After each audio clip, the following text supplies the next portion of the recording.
Hello everyone. I'm here in Houdini. I just wanted to share some information on color attributes as it pertains to Octane for Houdini. The workflow is not very intuitive and there's a couple of gotchas, and I learned a lot when I was experimenting with these things, so I wanted to share what I learned so that you guys don't have to go through the pain of figuring all of it out like I did. So first, let's walk through the scene. I just have a grid here. Attribute noise to apply a different color attribute to each one of these points. Attribute vector CD, and I'm clamping this a little bit so as to add contrast just to make things a little bit more clear.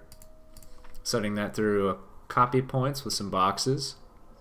You can already see the color being represented here. There it is. And make sure you check pack an instance so that your geometry is in fact being instanced. Finally, we have our null so that we know that's what's being visualized here in our geometry. We have our pack geo, and then our material is linked. This is my material. Here's my render target. Our material is linked in our render tag under test CD on pack geo. So that's that. So we have it set up. Let's quickly go to our render view and resend our scene, and you should see nothing because we need to set up our attribute in our material. So here I just have the universal material. The albedo is at 70% white, and we're going to start with a vertex attribute. Now we have two options available. We have color and we have float, and I'm going to go over both of these here shortly. So first we need our, whoop, I made two floats. Oh, let's do color. Vertex attributes. So it's asking for the name of your attribute. That's a string, so it's very case sensitive. So we have CD, capital C, lowercase d, and I'm going to plug that into our albedo and resend our scene. Now this is the first gotcha. So it's not going to work. Resend our scene and it's not working. Now why is that not working? So let's go to our object parameters, attributes, and we need to type another string of the attribute so that it can be read by our material. This drop down is handy. This is another little gotcha here. So I'm going to put CD here in vector attribute. Now I could put it in float attribute as well, and I will in a second, but I'm starting with vector attribute because, actually for the sake of argument, let's put it in float. Float attribute. Color vertex, CD, resend our scene, and this isn't going to work either because our attribute is not a float. Our attribute is actually a vertex attribute. Now this is confusing because it's not using the word color. So when the node says color vertex attribute, this is float vertex attribute. You might be thinking, well, where's the vector vertex attribute? There isn't one. It's color vertex attribute. So little mislabeled, a little confusing. But now that I have color vertex attribute with CD inside of it, and I have properly inputted that same attribute into my point vector attribute, if I resend my scene, we should see our color. There it is. And just to reiterate the point about vector versus float attribute, if I go up to my attribute noise here, where I made my CD, that attribute name is a vector. And if I visualize it, Houdini has that little purple dot showing us. Now, additionally confusing, it is a 3 float vector color attribute. So it is still, in some sense, these numbers are all floats because they're decimals, but it is a vector because there's 3. Like X, Y, Z is a vector, RGB is also a vector. So color is a vector attribute. And we got our color. Fine and dandy, right? Now for the next gotcha. If we go to our tools and statistics, and we go over to the geometry, you'll see that it says triangles 48, instances 1. What's happening right now in the Octane live viewer is this geometry actually isn't being instanced. And that's confusing because in the SOP level, it is being instanced. 4 points. Obviously, there's many more points for these 4 cubes. So they are being instanced, but Octane isn't acknowledging them as instances. And why is that?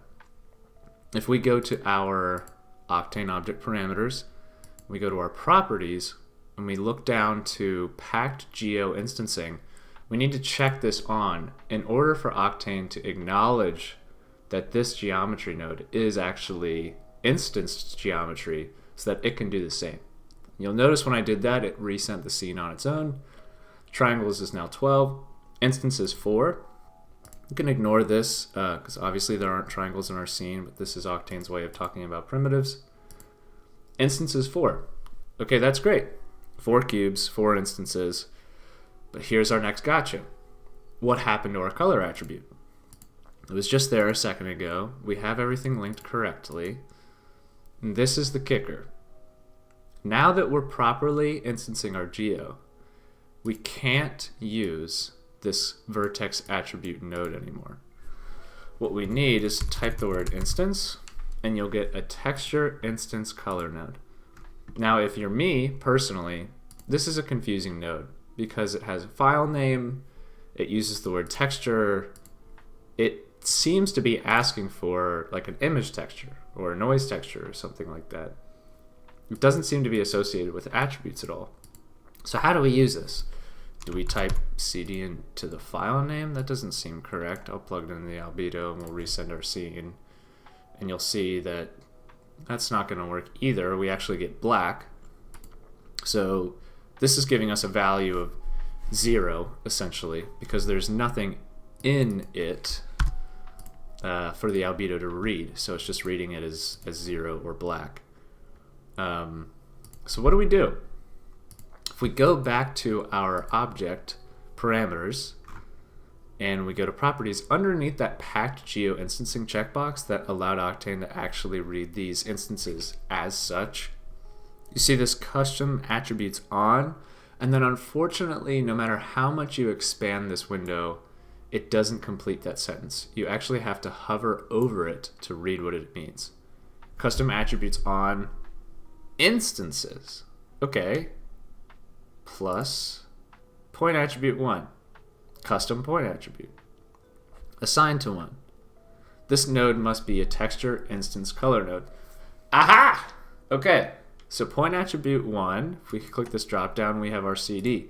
Just like we had a drop down for our attributes in the attributes tag, we have another attribute drop down in our properties tag underneath our packed geo instancing checkbox, where we also type the name of our attribute, in this case CD. Assigned to 1, if you do this drop down, it'll show you options for paths to that instance color node, because it says that it needs that texture instance color node. Now you see that I linked it in our colors updating. It's slightly more saturated than what we had before, and I'll go over that in a bit. For example, I'm just going to create some more of these instance color nodes and go back and show that that drop down will reflect all of those nodes. So that's convenient, but another gotcha here is this node's a little confusing for me. It uses the word texture, and what if I'm using multiple instance color attributes and I want to start labeling these? So what if I change this to instance color CG and resend my scene? You'll see that it breaks again. And why is that? It's because this path is case sensitive and it's using the old name of that node. So what I want to do is delete that and then use this drop down to go like this. To address the saturation difference, what I'm going to do real quick is plug in our color vertex attribute just to show that true north that I was talking about. If I resend our scene, the color should break, and it will. I'm going to uncheck pack geo instancing so that we can see here instances 1, it's not properly instancing them. These color vertex attributes only work with non-instanced geo, and that color is working again. So I'm going to send that to the mplay viewer and show you this discrepancy in saturation. Plug in our instance color node, it breaks, come back here, tell it to pack the geo again. Now that these are instances, that node should work, and then I will send that to our mplay snapshot viewer. Let's check a look.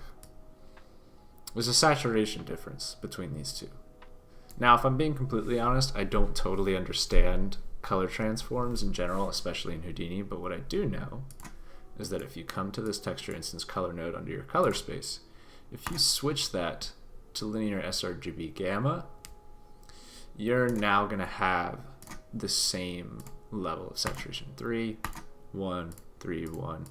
R2 is our oversaturated example. And if you want to make that default, you just right click and say make current value default. And if we make another texture instance color node, that should be already updated for us. And an added benefit is that the legacy gamma color space node lets you use the gamma slider, whereas other color spaces ignore the gamma slider. One thing I forgot to go over is this float vertex attribute, and I gotta be careful here because I've gotten crashes in the past, so I'm just gonna hit save. I'm going to unpack my geo because I want to use a vertex attribute. So I need for my vertices to be unpacked. And I'm going to plug in that float vertex attribute. It's not working, so I'm going to go to my geometry attributes, make sure I type into the point float attributes CD, and then go into my geometry level, into my attribute noise, and turn that in from a vector into a float attribute. The viewport shows this on red. I don't know why, because a float value is a black to white value. Because it's not a vector, it doesn't contain R, G, and B information. It should only contain information of just one float, one value. 0 to 1, essentially.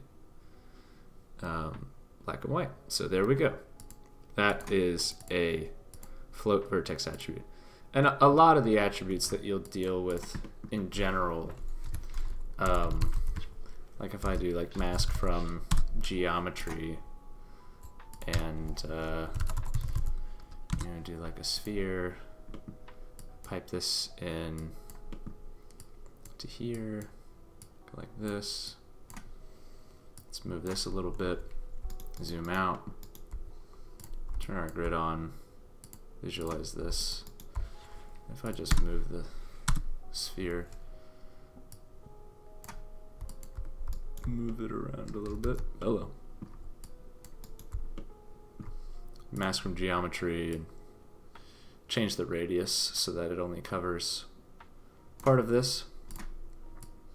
Pipe that back in to our color grid out, or maybe for the sake of clarity, just pipe it straight into our copy to points. That mask attribute, you can see, is now just a float. If I switch this attribute noise back to a vector, you can see the contrast. Color is the purple dot. It's a 3 float vector color attribute, but a mask is just a float. And a lot of masks and a lot of attributes are just floats. Even if their visualization is this rainbow here, you can remap a float to have color information, but it's base value is just going to be a 0 to 1 float value, and it's called mask. So let's see if we can get that mask to be visualized. It's not doing it right now, but it should be able to be visualized in our render view. So let's go back to our camera, float vertex attribute. I'll label this CD, and I'll make another one and label it mask. Change the name to mask. And remember, we have to go back to our attributes. And let's look at our drop down, and it's now acknowledging that we have a mask here. It's also an option to put it into the vector attribute, but that's another gotcha. It won't work if you put it in there. This is a float attribute, so you want to put it in the float, and it's called mask. And I'm putting it in the albedo, and if we resend our scene, we should get a... Oh, I didn't plug it in. We should get our mask. There it is. Our sphere was hovering in this upper right hand portion of the screen, so that fall off starts at the upper right hand corner and goes off. And I did claim that you could remap a float, so I wanted to show that. Magma. Now that black color, there we go. So you can remap a float to be a color attribute. So if you want to simplify things for yourself in general, you can just use float attributes, pile them all into this top bar, and just work that way. Because you can still get color information out of a float attribute. It's just not technically the native CD vector attribute. Actually, real quick, for the sake of consistency, I might apply this mask to our packed geo as well.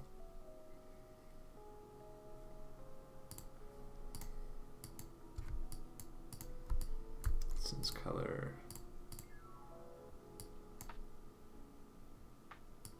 call it mask.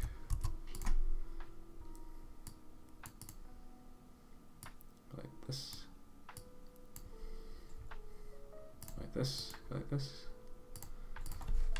Mask. Mask. It's working. And then I'll make a duplicate of our gradient to demonstrate that you can remap float values to whatever you want. So as I was editing this, I realized I forgot to go over something very important, another gotcha, which is the fact that we've been using vertex attribute nodes this whole time, color vertex and float vertex, but we haven't been using the vertex attribute lines in here. And why is that? We've been using point. Well, first, there is no point node in our material. Everything is referred to as vertex, which is confusing because not every attribute is a vertex attribute in Houdini.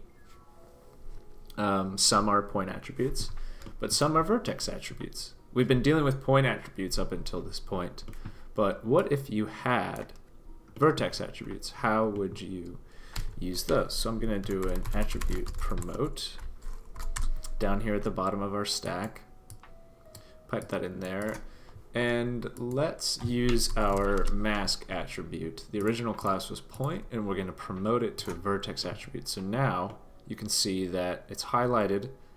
It is now a vertex attribute as opposed to a point attribute.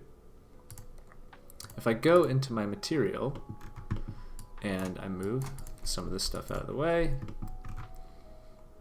and first we want to go to our geometry, go to this drop down, vertex float. Our mask is a float attribute, so now that it's a vertex attribute, we put our mask in there. We go into here, we grab our float vertex attribute node, we type in mask, we pipe it into the albedo, and we should see a color difference in this top right cube. And it doesn't work. Why is it not working? Here's another gotcha. A main difference between point attributes and vertex attributes, especially when it comes to transferring that attribute from geometry, like in this case we're copying points, copying these boxes onto the points of a grid.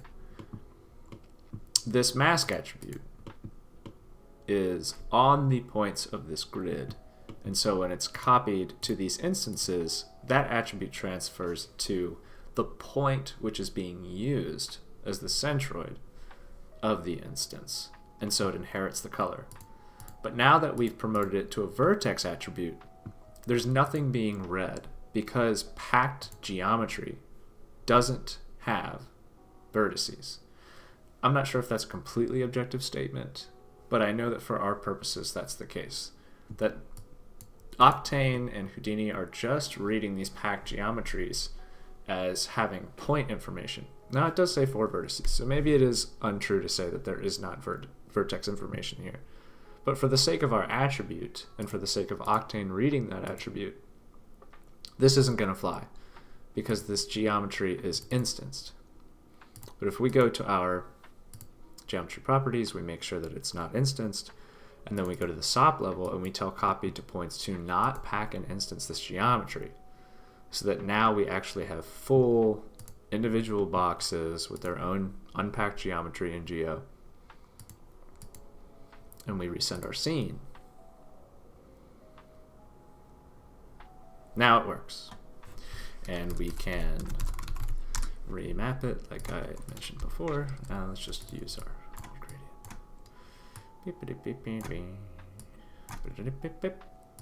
Boom.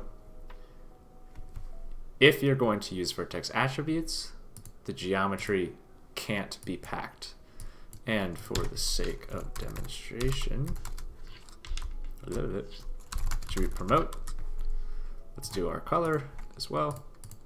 CD, vertex, come up here, attributes, CD, a vector, because it's a Houdini native color.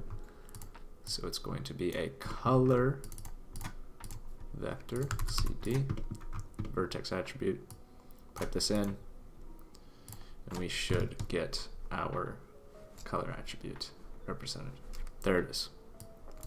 This will only work on geometry that is not instanced.